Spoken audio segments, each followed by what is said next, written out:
the final piece to this is we've got an attribution model, which is first click right now. And then we also look at our onboarding data, which is self-reported, and we overlay because they give you a slightly different picture. Yeah. So I think that's because if we just looked at attribution, we would overestimate the impacts of things like search, for example, which is, I mean, it's a very considerable impact, by the way, but we would report it even higher, and then we'd underreport social and word of mouth significantly. So I think from self-reported data through onboarding, something like 35% of our customers say they heard about us through word of mouth or social, which is a lot more than our attribution shows. That was Leila, and this is Social 3.0, the podcast dedicated to helping you grow through content and communities. Leila runs marketing at VEED, the incredibly quickly growing AI video tool. I think VEED are setting the playbook for what B2B marketing should be, and all of the ingredients are there. Firstly, culturally at the top, they understand marketing and don't question it. Secondly, they understand the importance of distinctive brand assets, bright colours, basically not being boring.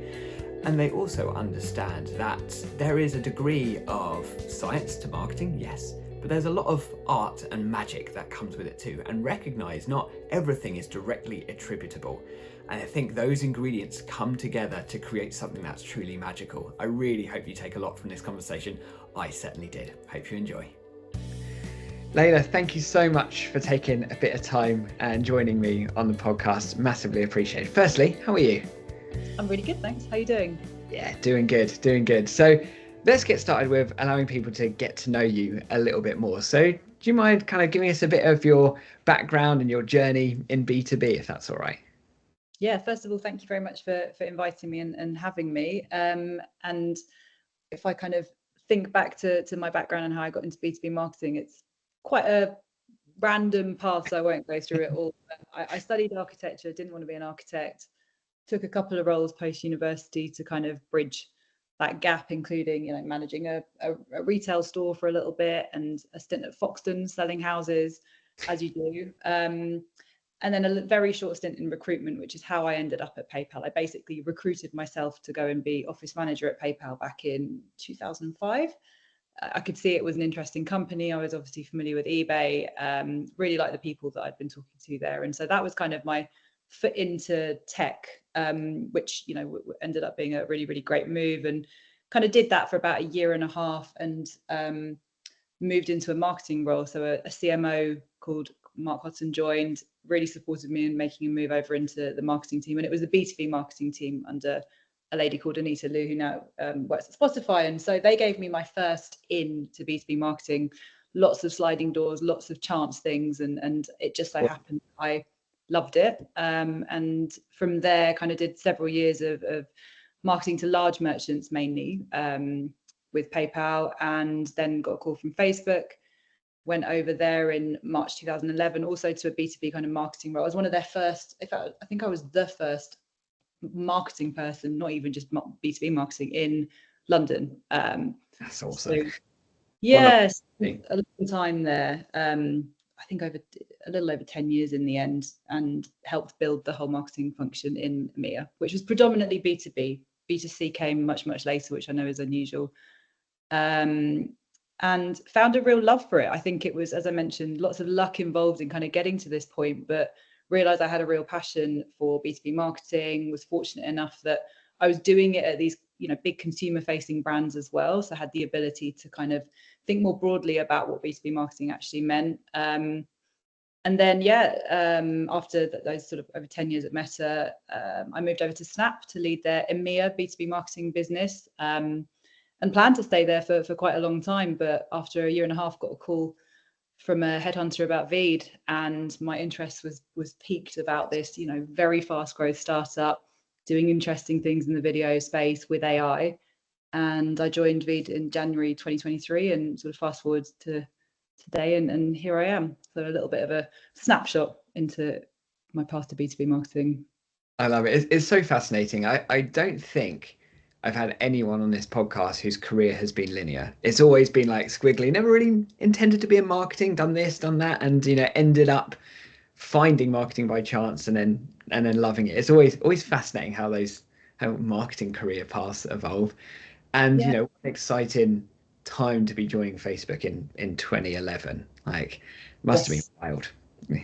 Pre-IPO, office above Sopranos near Carnaby Street, and at a point where people were still like, "Are you sure you want to do this?" When I said I was going to leave PayPal, and I was like, "I think so. I'm not sure," but obviously it turned out that I'm glad I did. But it wasn't kind of the business where everyone was even mad if we didn't join it. There was still some hesitance around that time, I think. So yeah, it was a fantastic time to join and got some wonderful experiences there. Yeah, I bet. And there was something interesting when we were speaking a few weeks ago, something really interesting that you shared regarding your time at Facebook and how you got the chance to look over startups' marketing strategies, look at what they were putting and spending on direct response as well. So do you mind talking to that a bit? I think there's some fascinating learnings in that. Yeah, so my role was mostly focused on the very, very big advertisers and the big agencies that supported them. But we started to see that we were getting more and more business from these kind of high growth startups, VC-backed startups, and we collaborated with another team to essentially build a program around this, designed to get more advertising revenue, which is ultimately the goal of the work we were doing. But everything we designed there was very much a value exchange. Like, we will help you succeed so that you can spend more with us. And one of the things we saw very quickly was these VC-backed startups had, bank accounts full of this VC money. They were able to spend pretty hard and fast on ads to grow, which was great. Obviously for Facebook, we were making lots of money from them. But we did see that many of them were investing all of this money into this demand capture and kind of converting existing demand, but basically spending nothing on brand. Nothing on demand gen. And obviously they kind of follow that classic curve of like, costs go up a bit. They got really good at performance marketing, kind of made everything much more efficient, celebrated those successes. And then at some point, if future demand wasn't being generated, there wasn't sort of this early investment in brand, costs started to spiral again. CAC got unsustainable and they generally disappeared off the platform. So we did a lot of work. We actually called them fireworks because they came, kind of exploded and then disappeared, which is not what we wanted. So we did a lot of work to try and help them think about the importance of brand much earlier and to try and help them see this pattern and kind of avoid it. And yes, of course, it's very tempting to pour money into the direct response machine because you put X in and you get Y out for a period. But we kind of broaden the thinking and, engage some of our creative and brand specialists within this program that we had to help change maybe the way of early thinking around brand in a lot of startups.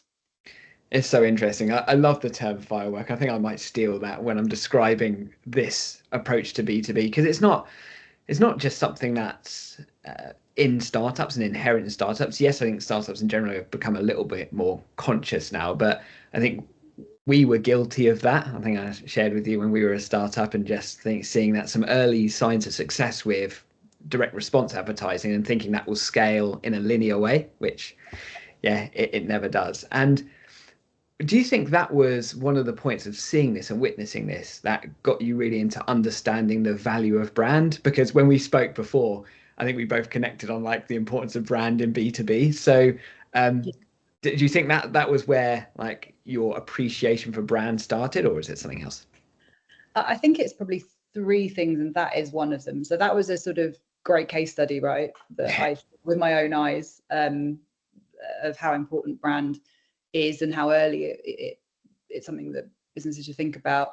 I think the second thing was seeing how important it was to have a pool of goodwill around your brand. And what I mean by that is, Facebook, now known as Meta, obviously famously had challenges from a reputational standpoint over the years and had not invested in brand marketing at all really up until those points. And you very quickly saw that there's very little forgiveness when things happen if you haven't invested in brand. And I think the example I always use with my team is, if you think about brands like Nike and Apple, there is so much forgiveness that we tend to have as consumers because we love the brand. It's so annoying that Apple make you change your charger every single time you get a new device or whatever, that if you continue to upload the latest software, it slows your device down to the point it doesn't work. We kind of mostly know these things, but we continue to buy the product because we love Apple.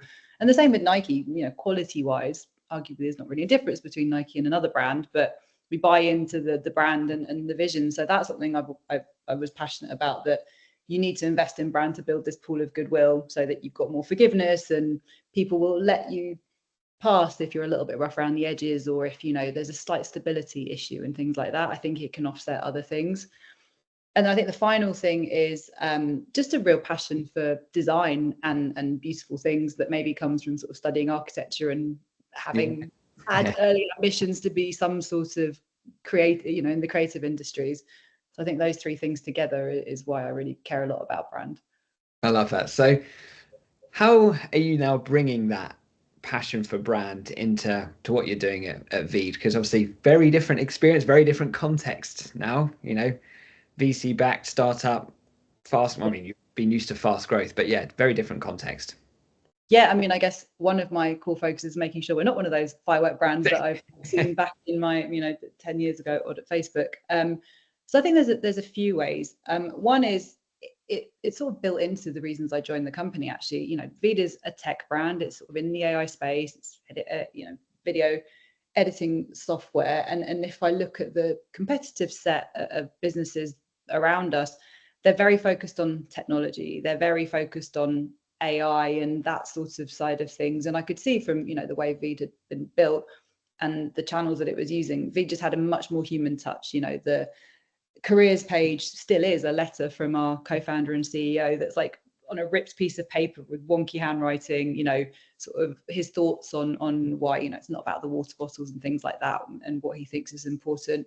We've got a YouTube team, you know, there's 5 people when I joined, which I couldn't get my head around at that point, who have been very much the face of the business. And there was just a lot of humans built into how VEED had grown. And I could see an opportunity in that, actually. I could see the opportunity in the video editing space. I could see that how Canva had grown as an alternative for, say, Photoshop or something like that, and how we were in a similar position to let people make videos more easily. I could see the way growth was happening on various social platforms in terms of video, and then obviously all the AI stuff. So it was baked into one of the reasons I joined. And then I've been really focused on a couple of things. One is VEED's roots are in creators. So our founders wanted to make YouTube videos, and they could see there was a better way than very complex software that was designed for, you know, Hollywood grade film. So that's why they built VEED.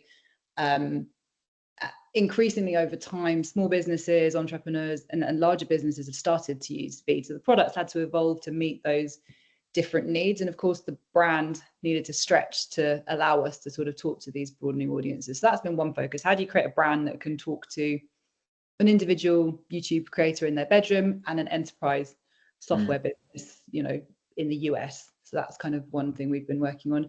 And the other one is how do you maintain the human elements of our brand and make sure that we're not just another tech brand in a sea of many tech brands who have, like, you know, very certain color purples and things like that. So those have been the two things from a brand perspective that we've been really focused on. So from a practical side of things, so what has that meant for you? Because I think you've been working on like a brand refresh to a degree, or do you want to talk to what the kind of practical application of that strategy is? I mean, so one of the first things I said to Saba, who's our co-founder and CEO, when I joined, is we need to do a rebrand. And he was very supportive and said, yeah, we can do it, let's go for it. And we kind of set it in motion.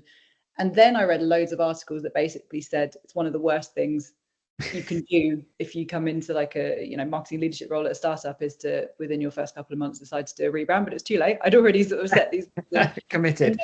And actually, I think you know, for us, it was the right thing to do. It was done hand in hand with the founder. So that was the first. We kicked that off pretty early on when I joined, but took our time over it.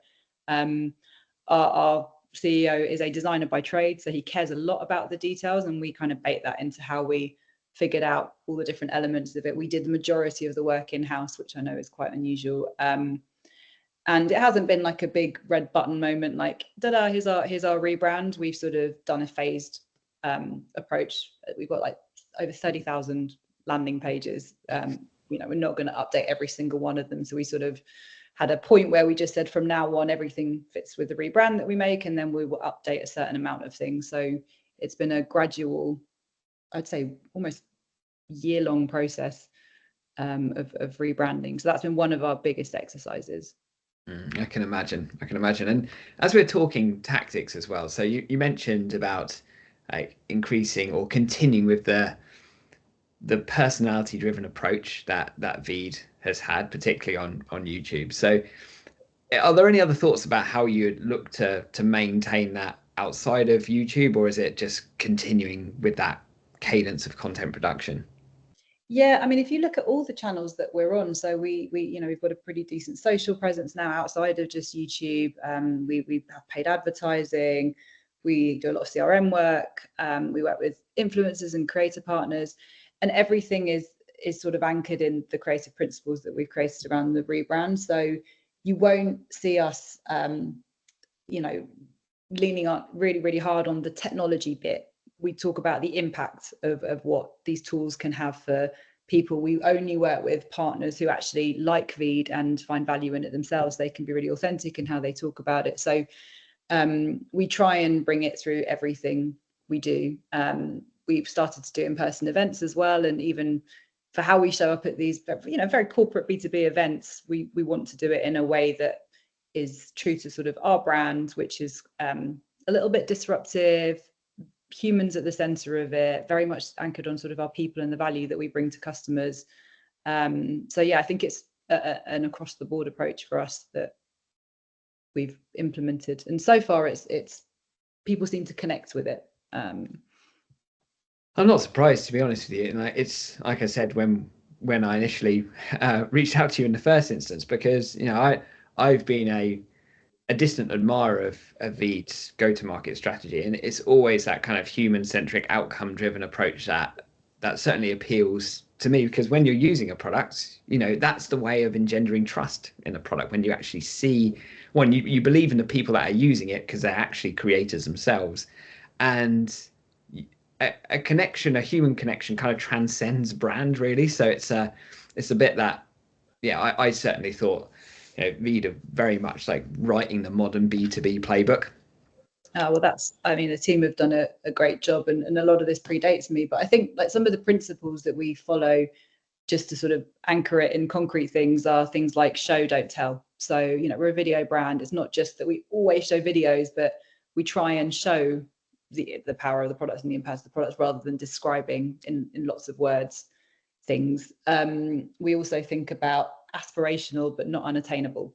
So the reality is that if you want to make a Hollywood grade film, or even a very complex, say you're a travel filmmaker, with very complex editing needs and color grading needs and so on and so forth, that's not what VEED's for.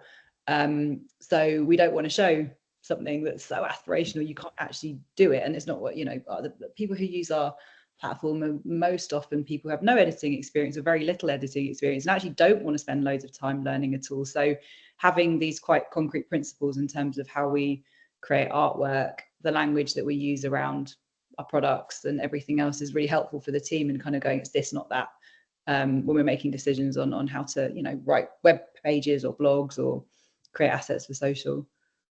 Yeah, I can really see that. And as we're talking a bit more tactics, we're talking about like some of the YouTube activities. So do you want to give the listeners a bit of a sense of like your primary growth engines for the business? Yeah, absolutely. So our primary growth engine is SEO, and has been from VEED's very early days. And the team, I'd love to take credit for the SEO engine the team have built, but it very much predates me, and I've just not broken it. So that has been something we invested in early. Our founders did a lot of work there. We've got a team who are really good at that stuff, and kind of we invest a lot in it, and it remains our biggest growth driver. We layered YouTube and activity on YouTube onto that pretty early as well. Again, this predates me, I can't take credit for this, but our founders saw that there was a lot of activity happening on YouTube, and we could meet a lot of search intent through that platform. And so we've got a team of, I think it's 6 content creators now who create, they don't actually create exclusively for YouTube anymore, but it used to be exclusively for YouTube. So videos around like how to add subtitles to video, Alex Hormozi style subtitles to video. A lot of it was anchored in sort of subtitles in the early days. And then we've, tried to diversify from that as well, and we've added paid to the mix, but I mean relatively late. So paid was layered on a little bit before I joined, so early 2023, maybe end of 2022, and that has become pretty significant for us as well. And then we've kind of established paid search and paid social. Majority paid search, a little bit of paid social, but majority is PPC. Yeah.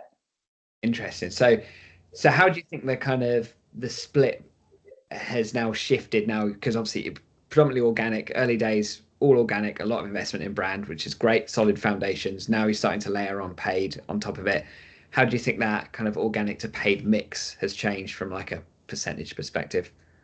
Yeah, I mean, well, if you think it was 0 paid up until sort of late 2022, and now it's probably 20 to 30%. Right. Okay. So still a relatively small percentage. We've got a very strong organic strategy. It's still something we invest a ton of time in, but we've also added into the mix, like, we weren't heavily investing in social outside of YouTube until 2023. We brought in influencer marketing as a function within the team. We invest much more in content now. We've got 2 blogs. So there's all these different pieces now in order to kind of diversify our channel mix a little bit. And I guess there's 2 sort of trains of thought on this. One is there's so much data which you would have seen to show that if you're running campaigns, having multiple channels increases the impact. And I think it's something like if you have 5 channels, the campaign effectiveness is something like 31% more than one channel. But we have to balance that with, we've got quite a lot of success from going really deep and really sort of learning how to nail one channel. And so we sort of try and manage those 2 things. So knowing that we need to go a bit broader to get the sort of collective impact of all of these things, but also not spreading ourselves too thin, because we know the value of depth on a channel too. So we're looking at what's the next sort of big channel for us. There's a few different places we could go with that. It's interesting, and it's really good to see, because it's not like you've nailed a couple of channels. Most businesses are happy just to nail one channel, but you've got like both YouTube and Google SEO working for you very well. And I think I appreciate like the not resting on your laurels type of approach to like, okay, how can we continually diversify our organic strategy? It just feels like it's as a culture of continually pushing to see what's next. Yeah, I mean, I think particularly in the space we're in, where anything with AI moves so quickly, you have to be looking at how do you adapt, how do you kind of move forward, what are the next opportunities. And to give you an example, the team in January this year, we were one of the first to launch a custom GPT on the OpenAI store when they launched it, and that worked incredibly well for us. We didn't know really what this thing was going to be at the time, but we knew it was new, we knew there was interest, and we knew there'd probably be an early mover advantage. So the team, got engineers and designers came together, built VEED Video GPT, which allows you to type in some text and it will create a nice video for you off the back of it with avatars or stock footage. And because we moved quickly, I think we launched it on Product Hunt as well. We used our own channels to drive traffic to it. We kind of started to jump up the charts very, very quickly and became very discoverable. And suddenly we were like, oh gosh, we're getting quite a lot of traffic from this. And it's now a pretty significant acquisition channel actually for us. And so I think that, and so I think that sort of spirit of moving fast, being willing to try new things is definitely baked in our company's DNA. And then going back to sort of what I described from Facebook days, that was another thing that I saw very clearly with a lot of the startups we work with. A problem pretty much all of the bigger, the ones who are really growing well had to address at some point was they wanted to diversify dependency from somewhere, whether it was, search or whatever. Some actually wanted to move on to TV. So I think a lot of them were aiming for 3 channels so that if one made a significant change, they weren't so dependent that it would really impact the business. So I think we think about all of those things. It's really interesting to see. And I think, a lot of that mentality is rooted in, typically being a startup, move fast, break things, figure it out as we go, that kind of thing. But what I find particularly impressive is that VEED, even though you have, we still call it a startup, but it's fairly mature at this stage. What, 10 years old, maybe 7? we celebrated our 6th birthday last Is that birthday. it? 4 years organising, yeah. Wow, blimey. Yeah, I thought it was longer. So, okay, fair enough. Still incredibly young. But the team, like the marketing team, by the sounds of it, it's pretty chunky now with like 6 content creators, etc. You got SEO experts. So the ability to still keep nimble and move fast, because naturally, you know, as you know, when you grow and build a business, you know, it typically brings with it some inertia, right? Because, you know, naturally more communication channels, yada yada. I mean, what do you think's helped maintain VEED's ability to move fast despite like the organization growing?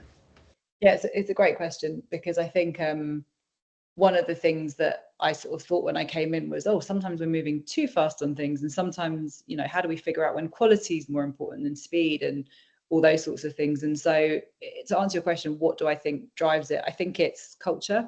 I think that there is a culture of sort of entrepreneurism and execution above everything else, which I think is right at the stage we're at. It, you know, comes very much from the founders and how we've been built. But I think the second part of it is really important, actually, to a point of getting to a certain scale. Things do sometimes need a bit more thought or a slightly different decision-making processes. I think we've done a good job of developing ways to communicate about these things and understand, like, is speed really the most important thing here?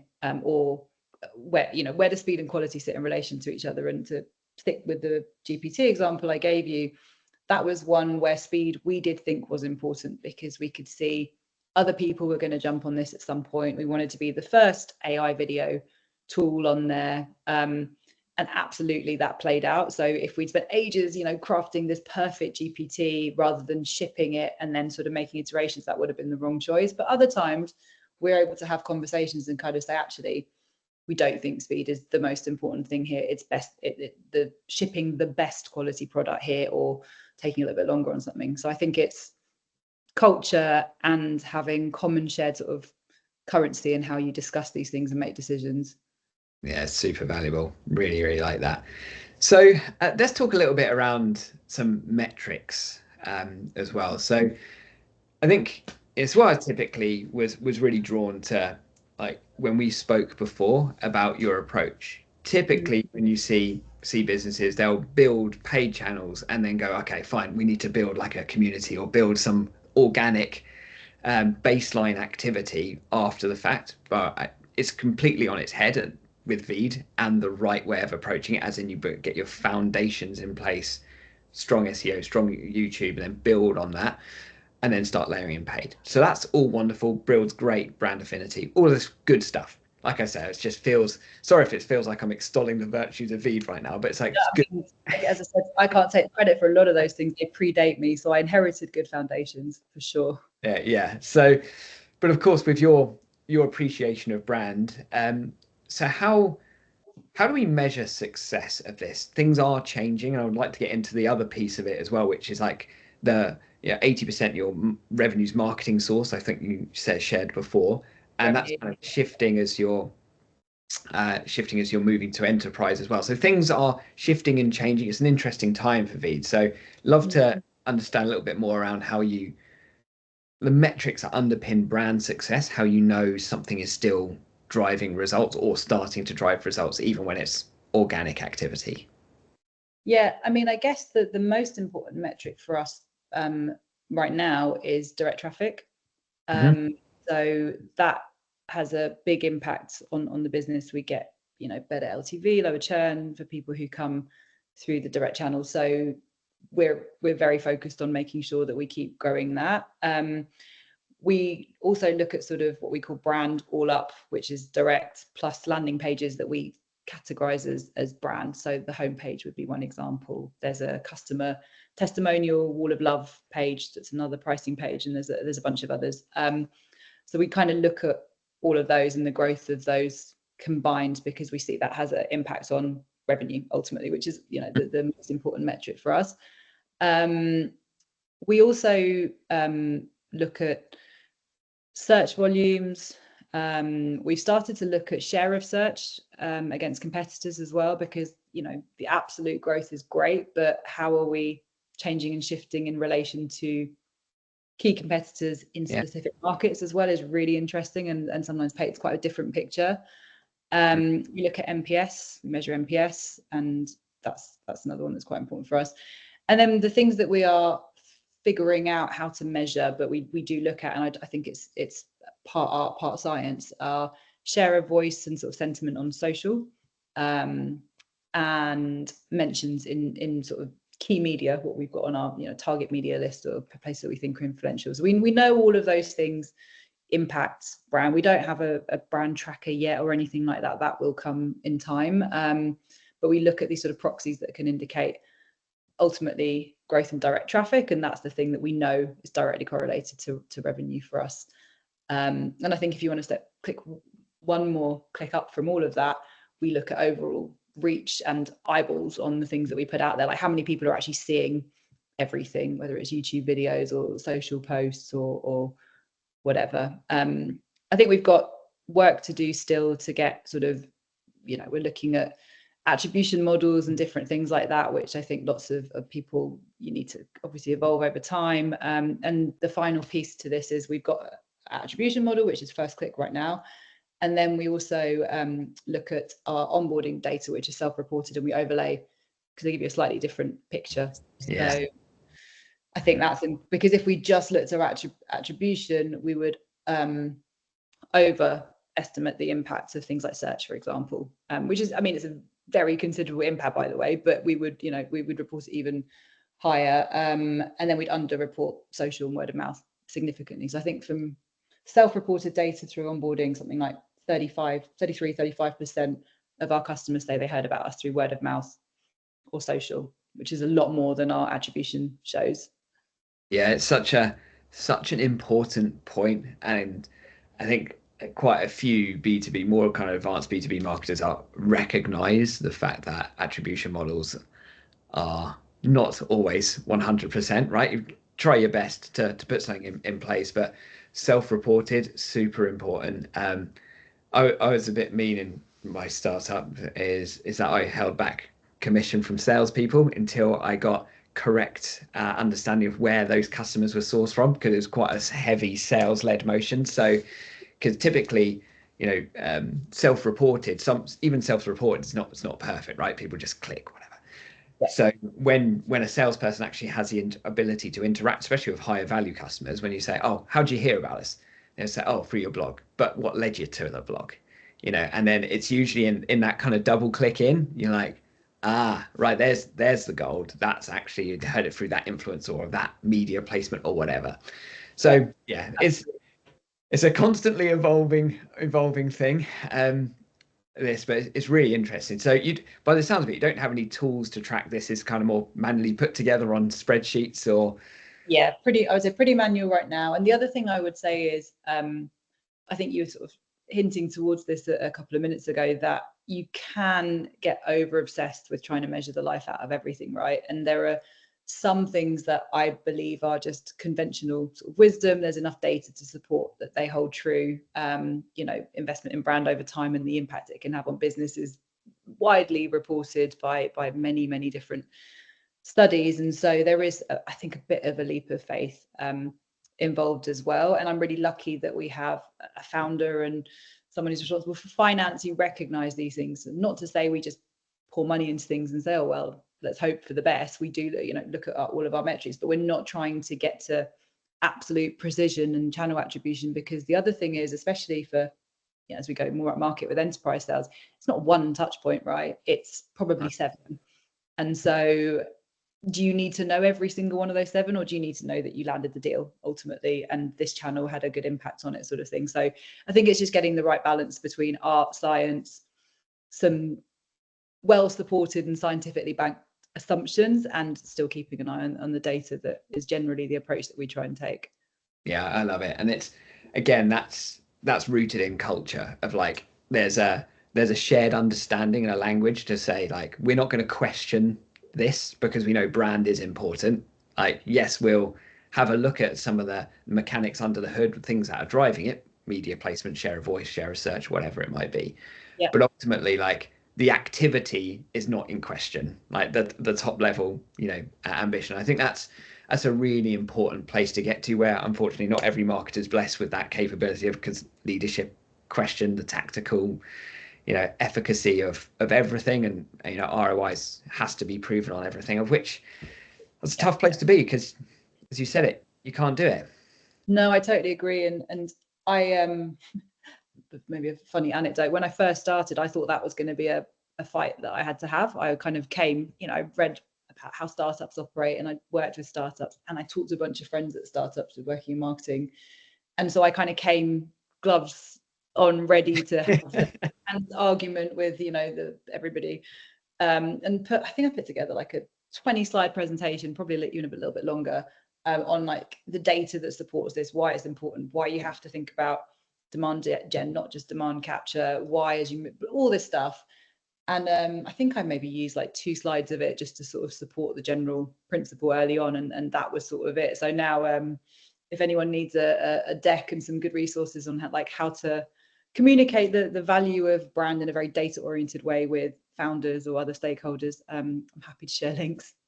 You should publish it, because I think that's going to be a very taken from other places and other resources. So yeah, maybe I'll do that. Maybe I'll put it together and pop it on LinkedIn. Pop it on LinkedIn. I think there'll be a few people that will want that, that's for sure. So 2 more questions actually before we close out today. So we touched on like how the shift is, you're moving up market, right? So now your brand is encompassing enterprise as well. So how's that now impacting your activity in marketing? Yeah, I mean, it's really interesting, because I think there's a few things that we've started to do that we've never done before. So we started to go to in-person trade shows, which obviously have a good impact on brand and awareness, but the main KPI we're looking at there is leads. Yeah. And we did our first one in April this year at the Learning Technology Show, which is a sort of L&D conference for training professionals, and it went super, super well. So, a couple of things that I learned from that. One was we initially did, I think, probably what a lot of smaller B2B businesses do. We booked like a smallish stand on the perimeter and kind of thought, well, we'll test it and see how it goes. And, small investment, small risk, usual stuff, very sensible, right? Yeah. And then we sat down and we had a meeting, myself, Saba, our co-founder and CEO, Jonathan, who's our B2B marketing lead. It just didn't feel right. We were like, it's just not us. And are we really going to actually be able to understand the potential impact of this by so lightly dipping our toe in, versus actually making an investment, doing it, really well, and seeing if this can be a viable channel? And we did. We kind of took the go big or go home approach, and we're lucky because we are, our revenue's good. We had a Series A with Sequoia. We're still sensible, but we're not, we haven't got no money to spend on things. But we decided to take that approach, and we took a stand directly opposite our biggest, much better funded competitor, which I guess is, not something maybe everyone would do. And we showed up with our new brands, with the sort of lime green color, with a booth, giving away free avatars, free custom avatars. Again, opposite competitors who've been doing this stuff for years, team with like these really beautifully designed t-shirts and stickers and things, no swag or any sort of gimmicks, but just like a really well-designed, thoughtful stand. And yeah, it worked super well. Like, it's more than delivered positive ROI already. And, we're a few months in and we've still got a couple of 100,000 in the pipeline from this. And so I think that bravery, which again, I think a lot of that is driven by our founder. I think a lot of founders, I could have gone to them with this and they would have been like, absolutely not, let's spend like 10, 15K and that's it. Let's see what we get. But it's sort of indicative of the type of approach I've mentioned to you before. I think you get bigger gains if you're willing to kind of be a bit bolder with some of these things. So yeah, that's one completely new channel that we've established, and it's actually a pretty important channel for us now. We're going to DevLearn in Vegas in a couple of weeks' time, which is our first US conference, and then we've got a pretty full calendar for 2025. We're also doing much more sort of leadership type of content. So traditionally, I guess similar to a lot of B2B SaaS brands, we're really good at writing blogs, intent-driven blogs that are more mid to bottom funnel, but we are starting to do more things that are top of funnel and helping kind of establish us as a credible and thoughtful voice in the video editing space, working with like industry experts and, you know, much more research backed stuff. So that's sort of something that we're working on. Is that for the blog too, or is that activated through social? Or well, when we launch the sort of first big piece of this, which will be early next year, it will be multi-channel. So there'll be a report, downloadable report. There'll be some events where we'll sort of scale some of the content. So we'll seed it through sort of industry events. You know what these things are like. You need to have something to say before you can get onto stages, not just by VEED, however great we think our product is. So it'll help us with that. There'll be PR around it. Probably we'll host some roundtables, webinars, scale it through social. So yeah, our plan is to kind of go far and wide, and basically provide value to people. Like, I really think it's about the science of great video. We've got a lot of data to sort of understand what makes a great video, what makes a performant video, and how can that be applied to things like training videos. We think there's an interesting narrative there that we've tested a few times, and so we're hoping that it's going to provide a lot of value to people, and through that get them familiar with VEED, get them interested in perhaps a conversation with our sales team. Awesome. Yeah, it sounds like a real like a pillar content strategy where that's the core piece that you'll be driving back to, but ultimately activated and released across multiple different channels. So yeah, a very, very smart move. I mean, it's a well-trodden playbook, but no doubt you'll deliver it with the same level of like quality and kind of non-B2B-ness that typically I associate with VEED. I think it's an important point. Like, you know, we were having a laugh when we met before, like boring B2B blue and that kind of stuff, whereas like you're gonna go lime green, like, you know, let's go high impact. So yeah, well, I don't know if you saw, you probably did, the B2B LinkedIn B2B Institute released a white paper recently. Yeah, it was looking at ads, B2B ads specifically, and it was talking about the biggest drivers of ad performance, and it was essentially it was brand and creativity and distinct brand assets, including color, things that have seemed very obvious to me for quite a long time. But yeah, we're hoping that we'll, you know, not just be another white paper, but we'll have a clear point of view, a bit provocative, culturally relevant. And I think the other piece for us is beautiful. Like, we want things to be well designed, because I think it's complete nonsense that people think that B2B senior decision makers like to look at very boring content. That's not true. They will look at very boring content despite the fact that it's very boring, not because of it. yeah, exactly. So this has been absolutely delightful, and thank you for sharing all of this with us, Leila. I can't thank you enough for that. But I think there's one final thing that's, I think, very interesting for you to share with the viewers too, especially as it relates to like careers as well. So you've had a very interesting journey in marketing over the last 14 years or so, whatever it is, but a bit longer. Yeah. So we'll call it 14 years anyway, but yeah, we'll go with that. But yeah, naturally, how would you like contextualize what it's like to work in like the startup VC backed industry that you're in now versus like Snap, PayPal, Meta, etc. And if someone was getting started or looking at how to take their marketing career to the next step, what kind of perspectives would you share on that? Yeah, great question. I think I'm really lucky that I've loved all of the places that I've been fortunate enough to work, and there's, you know, brilliant elements to all of them. And I particularly did like the building and sort of growth stages. That was one thing I learned along the journey.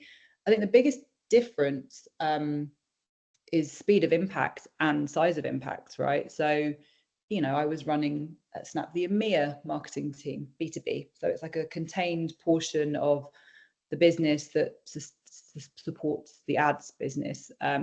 Very important. But when you then move to somewhere like VEED, where my team is responsible for kind of north of 80% of new revenue that comes into the business, and we're working across like all these different growth channels, working on brand, and so core to what we do. And since I joined, so yeah, last year, going from 12 million to 24 million ARR, like you can feel it, your hands are all over it. And I think if you're the kind of person who likes to have that very clear, direct impact through your work and your team's work, it's incredibly motivating. And then the other thing I would say is, as a sort of marketing leader, the breadth of things that you think about being in a smaller company and sort of sitting in the exec team in terms of culture and like processes and how you do business and how you partner on the outside world is just much, much broader than, you know, EMEA marketing or whatever the title might have been at a different company. So I think it's, yeah, the pace of impact, how quickly a thing you can do can come to life, and then how big that impact can be, are the things that I really love the most, and the biggest difference, I would say. You're more of a cog in a big machine, which is still really important and really enjoyable, and I had so much fun doing it and definitely wouldn't change it for the world. That's how I would summarize it, I think. And sorry, one other thought that just came to my head: learning and growth. I've learnt more in the past 2 years working at VEED than I did probably in the last 10 years of my career, because I've had to think about things that are so far out of my comfort zone, things that I don't, you know, I'm not an SEO expert, and inheriting this like very complex machine and understanding how it works and how important it is, learning about YouTube and what a great channel for growth that can be for a business. All of these things are huge learning opportunities that I've been grateful to receive, but certainly steep at times. That's amazing. Yeah, really interesting. So as a kind of final leave behind, is there anything or any way you direct our listeners to find out more about you, connect with you, LinkedIn, or check out VEED or anything like that? Yeah, LinkedIn, Leila Woodington, happy to always connect with fellow B2B marketers, and definitely have a look at VEED social channels to sort of see what the team are getting up to. We've got some pretty fun stuff brewing, and we'd love to hear what people think. Amazing. Leila, this has been absolutely delightful. So thank you so much for taking the time and sharing with us. See you soon. My pleasure. Thanks so much for having me. Cheers. Yes. Thank you so much for taking the time to watch or listen to this podcast. I really hope you found it as valuable as I did, and we'll be back next week with more marketers sharing their expertise. Don't forget to like or follow this podcast to help it grow, and feel free to share it with others. Speak to you soon. Bye-bye.